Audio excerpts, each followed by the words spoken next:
Just before we get started today, I have a little question that I've been noticing. Now, I've been watching a lot of the World Cup qualifications for soccer for FIFA, and a couple of months ago we had the Summer Olympic Games. And I have a question. Why is it that when we write or we say or we talk about the Ivory Coast, we go to such great lengths to say the Côte d'Ivoire, when we don't give that same consideration to any other country? It's like when we were going around the room deciding what to call all the countries, we're like, "You, sir, what country are you from?" "Well, me, I'm from the beautiful country of Deutschland." "Okay, Germany. How about you?" "Oh, I am from Nihon, the land of the rising sun." "All right, so you said Japan. You, sir?" "I am from the beautiful country of the Côte d'Ivoire." All right, now you're going to have to help me spell that one. That's the C with the O with the little hat on it, right? I don't get that. I don't get that. Be the same for everybody. Everybody. That's my motto. Greetings, everyone. It's your boy Tiberius, and today I would like to go back and discuss the story of Toby and his baseball game. I hope you've all watched part 1 by now, where I've gone through and sort of told you the story, which is this little example story that I made up, but I think it illustrates some things that I really want to talk about. And I want to use that to kind of leverage into talking about the real topic that I'd like to discuss, which is about friends and relationships with other people and social interaction and how we make friends and we sustain friendships and all of those wonderful things. So I hope that you guys are back, and I hope you have a nice, fresh, open mind. And yeah, let's get together and let's talk about some of those things, shall we? Now, before I go any further today, I want to get something absolutely, completely clear and out in the open. I am many wonderful things, but I am not a psychologist, a psychiatrist, expert on human behavior, or anything like that. What I am is completely unqualified to say any of the things that I'm about to say. So you feel free to disagree, to completely ignore me, or form your own opinions. I'm just going to sort of tell you from my own experience thus far in life, how I think, how I feel about things. And yeah, I would love to hear your take on it, your discussion. Am I right? Am I wrong? What do you think? So a little bit about me. I've sort of told you this before, but I'm from a kind of a very small town. I went to sort of a small rural school. It was very sort of wholesome, solid upbringing. I really enjoyed growing up that way, but I was not very popular in school, so I struggled a lot as I was coming up with sort of making friends and sustaining friendships. It just seemed like, I never wore the right clothes, I never listened to the right music, I never knew the right people, I never did the right things, especially middle school. I honestly feel that if you take prison out of the equation, middle school is just about the worst place in American society to be. I really believe that. And that was really difficult for me, and I spent a lot of time sort of dreading going to school, being around other people, and even other social situations outside of school. I was always real self-conscious whenever I was in a crowd, especially around a lot of people that I didn't know. I had some close friends, and I held on to them really, really tightly. One particular friend that sort of saw me through everything as I was coming up. Well, once I got into high school, things started to change for me a little bit. I started to find more people that I wanted to spend time around, that seemed to want to spend time around me. And I didn't realize it at the time, but I started to sort of slowly sort of crack this social code to like navigate my way through interactions with people and start to make new friends.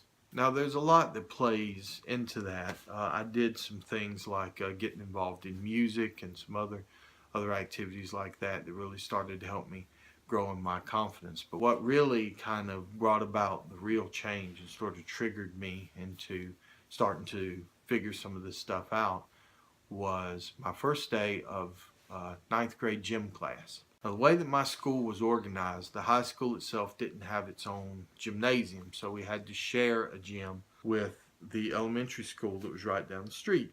So that meant that every day all the students had to go outside and wait for a bus to come get us and bus us to the place where the gymnasium was.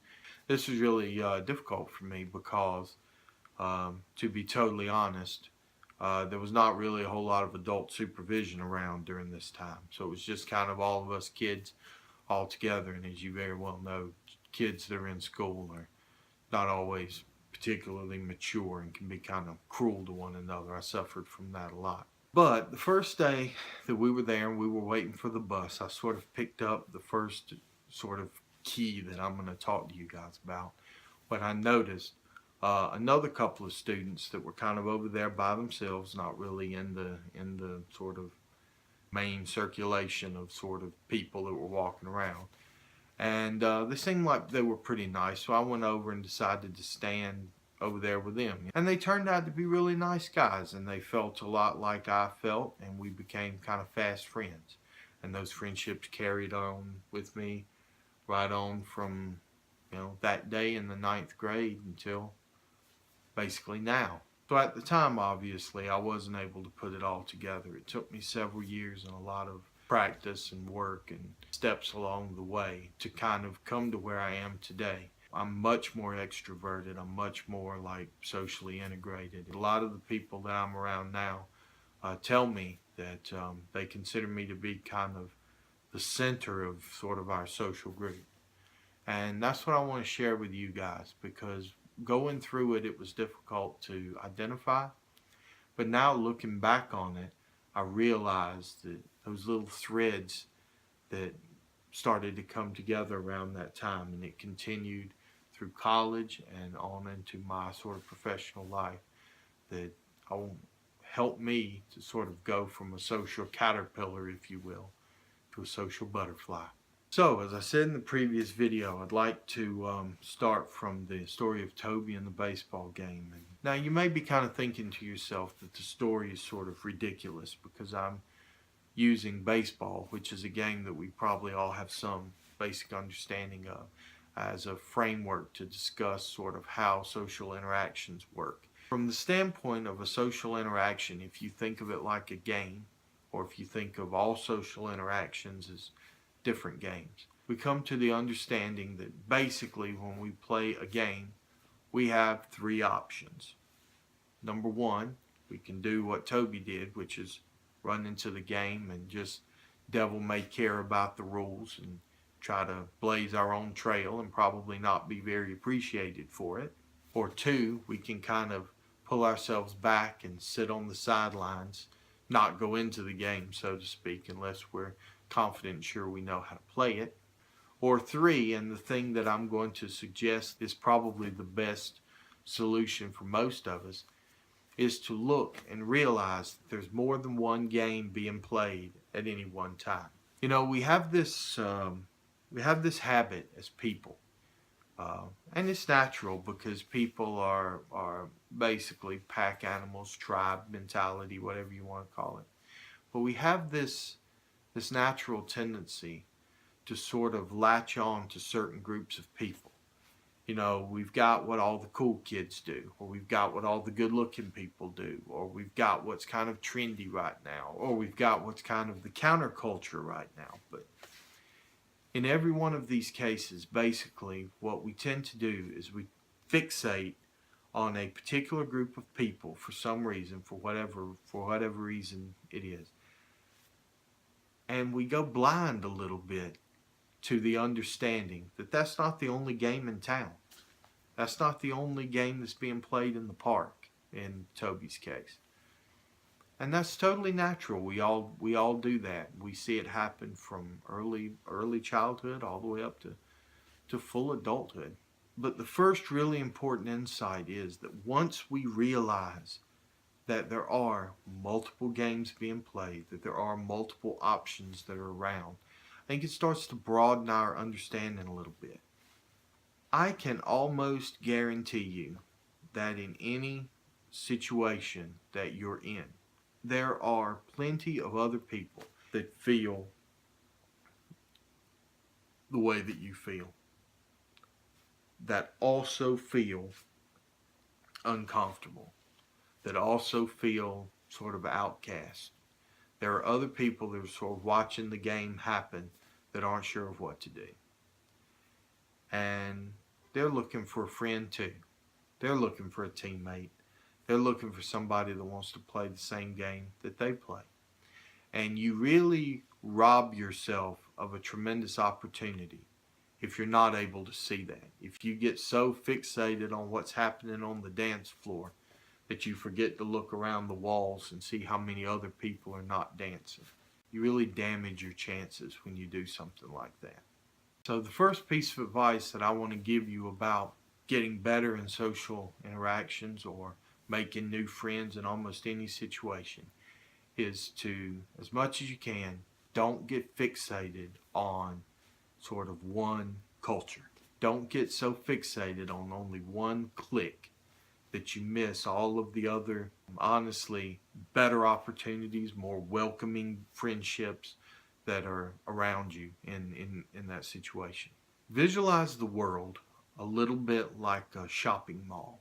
I wish I could attribute this little quote that I'm about to paraphrase, but I don't remember exactly where I heard it. I think maybe it was Tim Gunn or someone like that on Project Runway or something, who said that one of the first things that you learn about fashion is that everybody's body is different. And the smart people, the most fashion savvy people, don't walk into a store and see only the hippest popular items on the shelf. They look around and they're able to have this ability to say, that looks really good on the right person. But that person is not me. That piece of clothing is not me, is not for me. And I think that friendships can be viewed very much the same way. Ideally, friendship is just like fashion. So then the goal with friendships, just like with shopping for clothes, is that you want to find something that's comfortable to you, that brings out the good qualities of you and maybe downplays, or dare I say even ignores, some of the negative qualities. And we have all got positives and negatives. Let's just get that out of the way right now. And ideally something that, just like a friendship, may require a little effort to get the most out of. But when it shines, it really shines. And it really makes you look good. And more than that, it really makes you feel good. But to do this, you have to understand yourself. You have to be willing to put a good critical eye on yourself. And as unfortunate as it is, sometimes you have to be willing to let a person pass by. Just realize that that is not the direction for you. No matter how much you want it, no matter how good it looks. And that's really hard. That's one of the hardest things that you will ever learn about people, is that not all of them are right for you. That doesn't mean that they're bad people.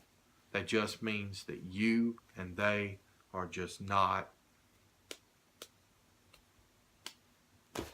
You're just not. So when you're looking for fashion or when you're looking for new friendships, you need to really be critical and you need to pick your targets.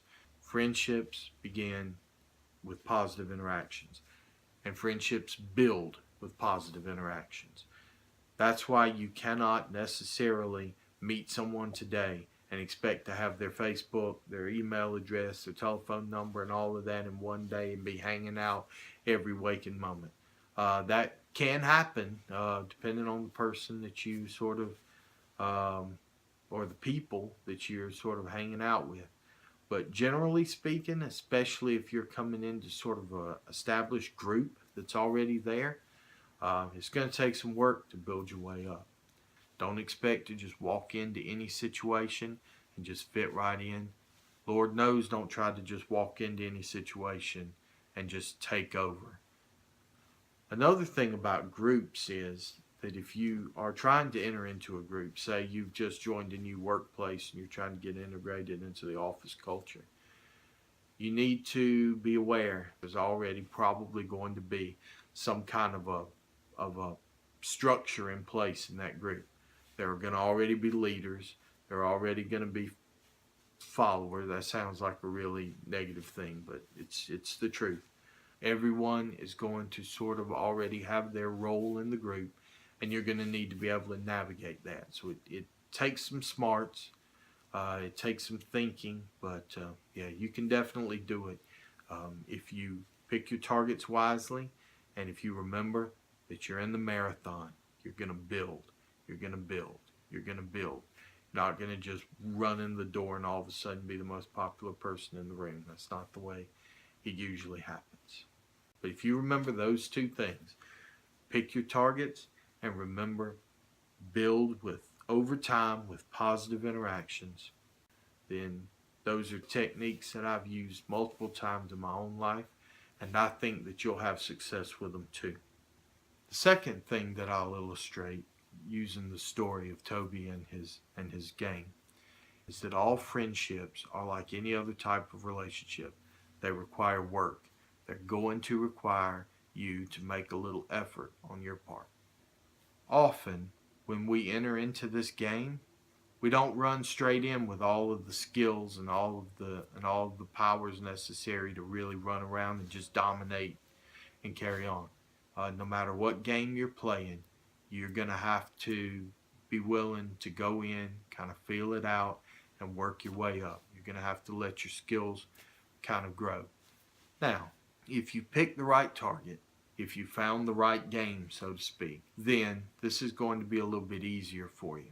It should be a lot easier, actually, because it should naturally sort of fit your own natural skill set, or should build on skills that you have already acquired, or should build on things that you already know or are good at. And you'll find that some friends, some people, some groups are easier to join than others. That's just the way that it is. As part of picking your target, you're going to want to identify just how difficult is it going to be for me to become a member of this group. How difficult is it for me to get into this game, if you will? And to some extent, how forgiving are the people in this group going to be of someone who is kind of new and learning? So for that reason, I would go back to recommending that you try sort of smaller groups, that you try more welcoming type circles, things like certain clubs or classes, things like that, where people are sort of expected to learn something together, cooking class or pottery class or dance class or church group or Bible study or Boy Scouts or the Girl Scouts, or whatever that case may be. There's an air there of sort of acceptance just right off the bat. Those can be easier groups to sort of get into if you can identify something like that that's going to be more welcoming. It's much easier, especially if you're getting into a group with other people who feel kind of similar to the way that you do. Now, of course, if you're the only person in the friendship or the relationship that's making an effort, then that can be a sign of something that you need to keep an eye on, because that can be a sign of something, going wrong. Now, of course, I cannot promise you that any of these things are true, and I certainly can't promise you that, a certain type of group will be more welcoming, or that a certain type of person will be more accessible as a friend. But what I can tell you is that it does vary. If you're smart about how you pick those targets and you understand that it's going to be a building game, you can really, I think, start to see some success, because I've used several of these techniques myself multiple times in my own life, and I generally have good results. It takes practice. Everything takes practice. But, it's something that you can really start to work on once you notice it. The next thing that I would suggest you do is to plan ahead as much as possible. Now, this can take several different forms. if the person or the people or the group that you're trying to introduce yourself to have some obvious interests, it would behoove you to research those interests a little bit and to know something about them. Now, again, hopefully you're not in a situation where you're trying to form a close friendship bond with people that don't already have a kind of similar interest to you.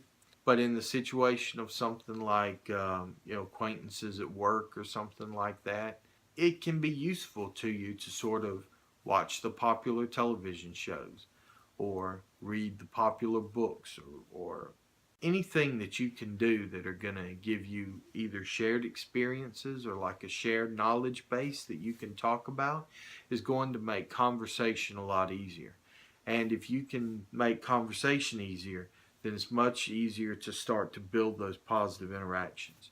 So if you get the opportunity to sort of plan ahead and know what kind of situation you're going into, a little research goes a long way. There's nothing at all wrong with sitting down ahead of time and practicing some things to talk about. Program a couple of discussion topics into your phone. It's very easy, very discreet thing that you can do if you get stuck is to just take your phone out and sort of cue yourself into some of the things that you thought that you might talk about or some of the interactions that you might have. This can be especially useful if you're going to be in a situation where, for example, you and your significant other are going to meet her coworkers. These are people that you're not going to be around very much, that you maybe don't know very well. So any kind of shared experiences, the local sports teams or watching the popular television or anything that you know about them, something that they're interested in, that's going to help you to be able to have conversation. And if you can have a nice, fluid, flowy conversation, that's going to make you feel immediately much more confident, much more like you belong there. And that's going to help you out a lot. Now, I want to go and discuss actual friendship a little because this is important. I've told you a lot about ideas for how to increase your chances of becoming friends with someone or to work your way into a group or to just be more comfortable around other people. So let's talk a little bit about what happens after that. So say you start to really hang out with people on a regular basis.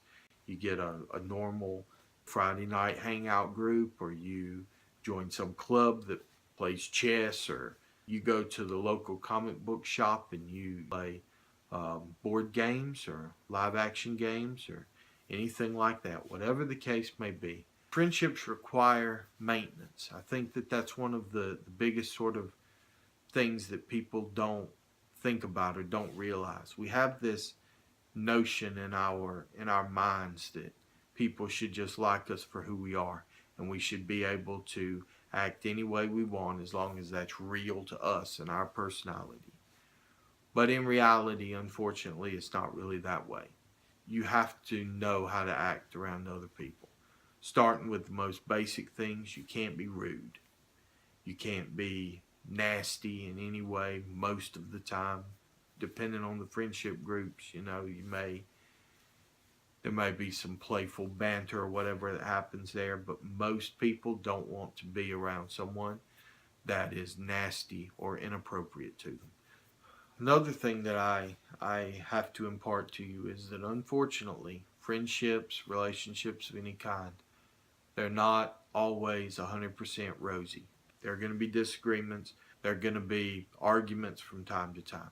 And those things are okay. It's something where you have to understand the difference between a disagreement and a deep disrespect. And you have to navigate that yourself, and you have to figure out for yourself what is an acceptable level of compromise, what is an acceptable level of argument. Are my experiences more positive than they are negative?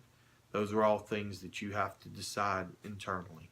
So in closing here, there are a couple of last things I want to discuss.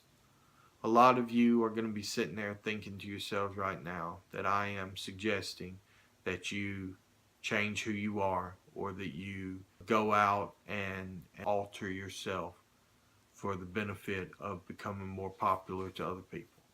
I am not, let me repeat, I am not saying that. If you are 100% comfortable and happy with yourself and where you are, I would not want to tell anyone to compromise yourself, your principles, your morality in any way. And I'm certainly not suggesting that you need to go out seeking other people's approval. I'm making this video for people who feel as though they would like to become more socially active, or for people who feel uncomfortable in social situations and are looking for some tips to help them to feel better. If that's not you, then that's not you. And it gets said a lot, but it really is true that we are all unique, special people, that we all have our own ideas, we all have our own methods, we all have our own personalities, and those are things that we need to be true to. And I would never suggest that you do anything else. Do not ever compromise your principles or your morals just for the sake of joining some group of people or for gaining acceptance. Underage drinking, drugs, anything else that is contrary to your moral code, your personal ethics, certainly nothing that's harmful or dangerous to you should ever be done. Let me say again, you are looking for people who already match your mindset, who already match your morality, or people with whom your sort of natural self can comfortably coexist. Sure, it's work. Sure, it's effort. Sure, if you want to learn any new thing, or if you want to join any new game, as we'll cast it back to Toby and the baseball game, it's going to require some effort on your part. It's going to require that you grow in some skills. It's going to require that you practice a little bit. Those things are okay. What's not okay is for you to let someone take advantage of you or to use your emotions and your feelings in some way. And unfortunately, those people are out there who will manipulate you, and you've got to be on guard for those people. And just like the analogy with the clothing store, I don't want to trivialize this, but you have got to be willing, you've got to be willing to look at someone and say, you're not right for me. You're not right for me. It's just that simple. You do not fit me. And so I'm going to move on over here and see what this kid's doing. And you be happy in life. You have to be able to do that. You have to. The other thing that I want to say is that these ideas that I'm sharing with you are understood by some really nasty people. Both cults and abusive relationships, among other negative things, function basically on these principles that I'm explaining to you now. They basically function by finding someone who wants to be a part of something and warmly welcoming you in, and then slowly over time isolating you, cutting you off from the other people around you that love you. You must protect yourself from these types of situations. I cannot honestly give you a 100% guide of how to get through life. All I can do is sort of share my ideas with you. But my ideas come with this warning. It's up to you to protect yourself in any situation.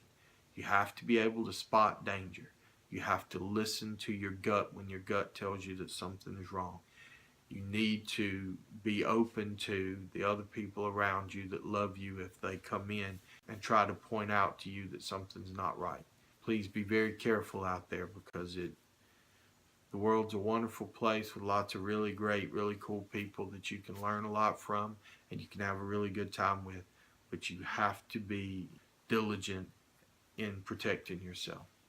You know, I feel that a lot of times we sort of do ourselves and other people around us a little bit of a disservice when we have this attitude that anyone who doesn't automatically accept us for exactly what we are is just not worth spending any time on. I also feel that we sometimes sell ourselves short a little bit if we 100% take the attitude that we're perfect and that it's everyone else's responsibility to kind of see that. Going back to Toby and his game, you know, is it really the responsibility of society, of the other people in the game, to accept Toby running around tackling people in a baseball game? I I would challenge that it's not. It's probably not 100% their responsibility to just learn to love and appreciate Toby's unique take on baseball. Alrighty guys, this is probably going to turn out to be kind of a long video. Thank you for letting me sort of vent about this, and hope that you will find some of it to be helpful to you in your life. It's something that I feel really passionate about, that I hope I can help other people start to feel better about themselves and sort of learn how to negotiate the social world a little bit better, because it's definitely something I struggled with, and it was not necessarily because I just wanted to be alone. If you are a person who just sort of solitary, then that's totally fine, and you're comfortable with yourself. Again, as I said before, I'm not making this video for you. I'm making this video for people that have a certain desire to step out more into the social world and are not necessarily certain how to go about it.